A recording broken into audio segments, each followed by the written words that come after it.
May these words of my mouth and this meditation of my heart be pleasing in your sight, Lord, my rock and my redeemer. Amen. Please be seated. What caught my eye in the recent issue of Time magazine was not only the title of the article, "Do Religious People Live Longer?" but the graphic, which we reprinted on the cover of today's service bulletin, part of today's gospel, John 3:16, made into a birthday cake. The article summarizes some scientific research on the health benefits of attending church, including one study from the prestigious medical journal JAMA, the Journal of the American Medical Association. It seems that regular church attendance is associated with lower stress and mortality, as much as a 33% reduction in the chance of dying over a 16-year follow-up period. Aren't you glad you're here? It's not clear what it is about church that results in these health benefits, but one of the JAMA authors, a Harvard epidemiologist, suggests that it may be a combination of factors related to church-going, the community that's formed, the network of social support, and the contribution to one's sense of purpose in life.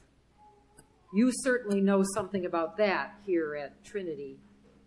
As someone who has come into your community, a stranger to you, I've experienced your warm, welcoming spirit.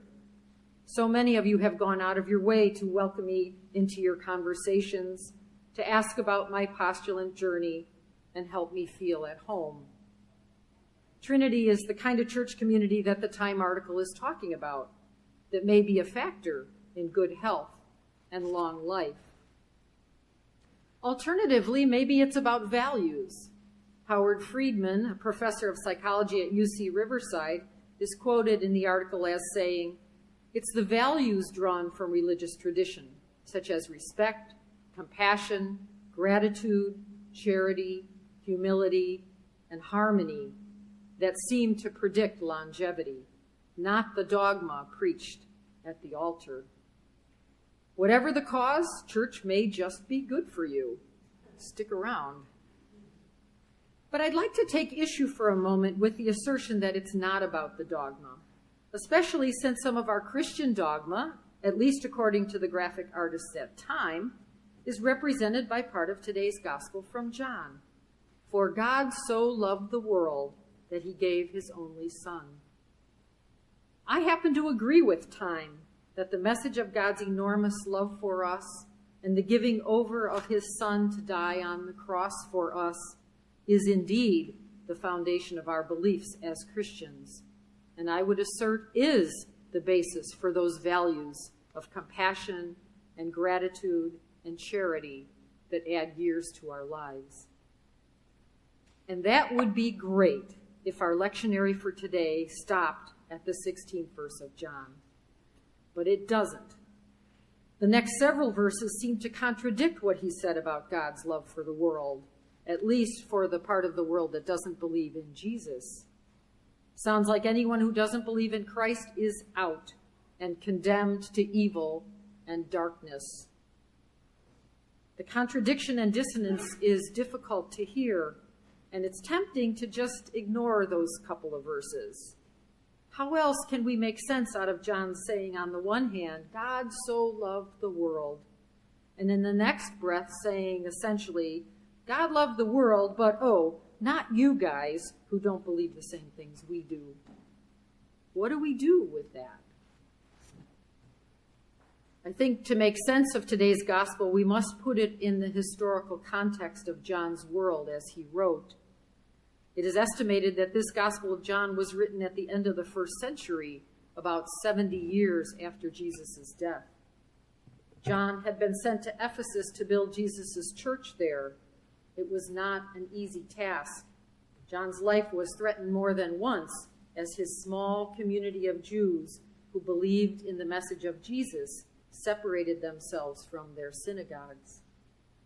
John's criticism, his words, "Those who believe in him are not condemned, but those who do not believe are condemned already, because they have not believed in the name of the only Son of God." Those words are aimed at his fellow Jews who believed in Christ but were too afraid to make themselves known by leaving their temple. John's words were not meant to be a condemnation of all Jews.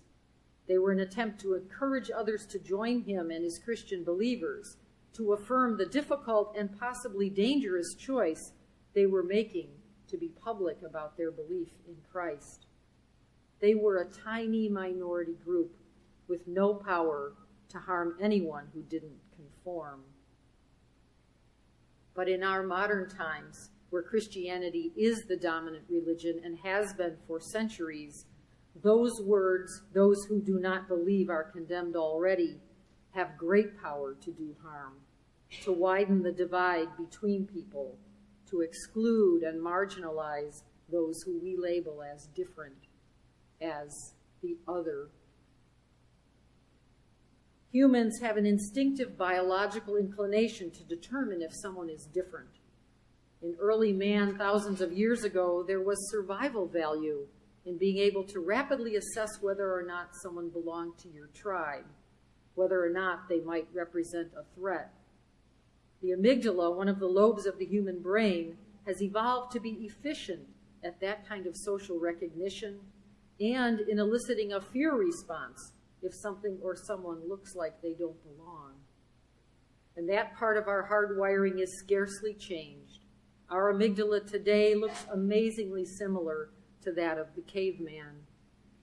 So for many of us, there is a natural tension between our instinctual tendencies to react with caution to someone who we perceive as different, a tension between that and our values of inclusion, of how we wish to operate in the world, what kind of person we want to be, the kind of welcoming community we want to be. Perhaps the message of the gospel for us today can be one of warning, especially as we journey through Lent during this time of reflection and turning inward.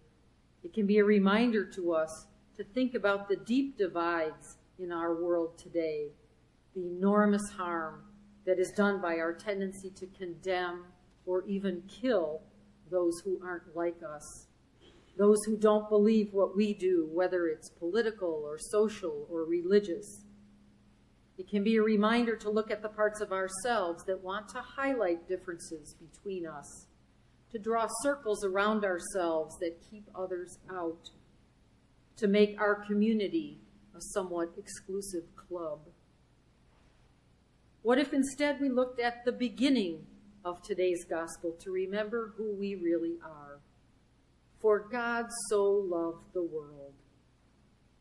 God so loved the world, the whole world, people who are just like us and people who are not, people who pretty much believe what we do and people who have radically different beliefs, people who look like us and those who don't.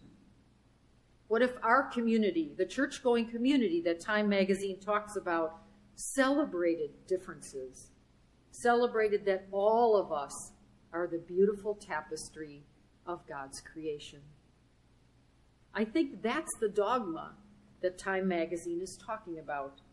Our dogma is God's love, and far more valuable than extending our life, far more important than enhancing our health, the certainty that we are God's beloved, the imperative that gives us to break down the walls that divide us, invites us to save our lives.